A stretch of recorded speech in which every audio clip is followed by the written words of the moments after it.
welcome to the second annual Mastermind Crew Roundtable. This is the PGA, obviously, and we got Ricky Potts here who's going to moderate. He's come up with questions that we have absolutely no idea about. So I think everybody probably knows the group. Should we introduce the group? Absolutely. By all means. Hi, Rob McGill, Stones River Country Club in Murfreesboro, Tennessee. Dennis Sales, Performance Golf Coach, Dallas, Texas.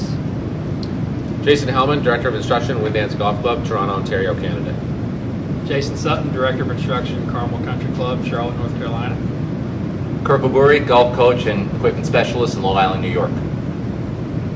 Ready for the questions, guys? Yeah, bring We it have on. no clue what we're going to talk about, and I've got some good ones here. First off, Rory is now officially with Nike. Tiger, Rory, 1, 2 in the world. How do you think this will affect Nike as a brand? How will it affect Tiger, and how will it affect Rory? Rob? Well, I think what you've got with Nike is they're a company that where most companies get into a position they might be in. They might be backing up a little bit, folding up, or doing other things. Instead, though, what Nike's doing is they're doubling down. Not only with Rory and Tiger, they went out to get the top 50 in the world. They wanted as many of the top 50 as they could get. I think it definitely does nothing but increases their brand, markets them much better, and I think Tiger's going to have a good year, and we know Rory will. So I think it does nothing but help him. I mean, Nike in general, looking at it as a global brand, has always gone after the top athletes in the world in any sport. So going out and getting Rory when he was available, I think it was a great move for them.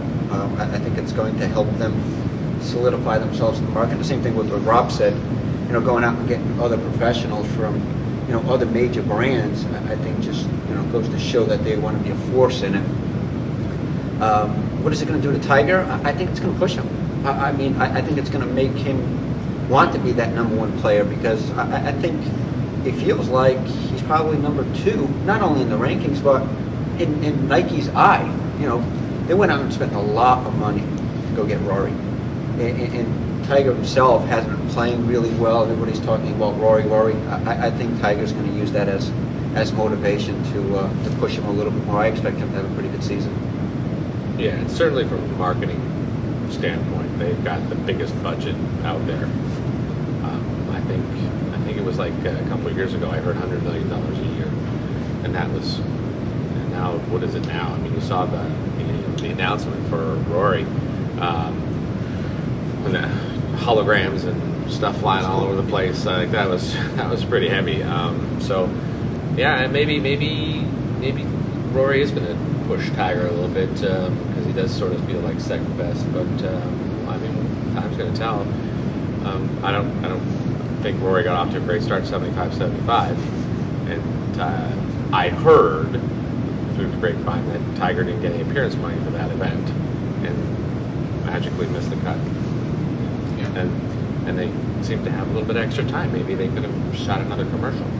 Maybe they did. Took the weekend off and shot another Maybe commercial. They could have shot it together now. Yeah, they did the first one together, right? Right. So, which is a little trickery on their part, but certainly it's kind of a cool hat, right? And Tiger's in the lead right now. Torrey Pines not pushing around. Yeah, So. I think they're going to be fine. Yeah. It definitely is not going to hurt the brand. I mean, you get #1 and you get #2, and then they get Watney, and then they get all these other guys. I mean, it does nothing but improve their status.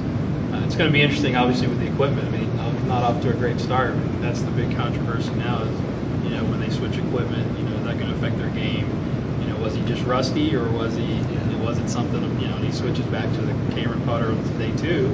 And that can't help. No, that's definitely not great. But he'll figure it out. I mean, these guys can play with a rental set.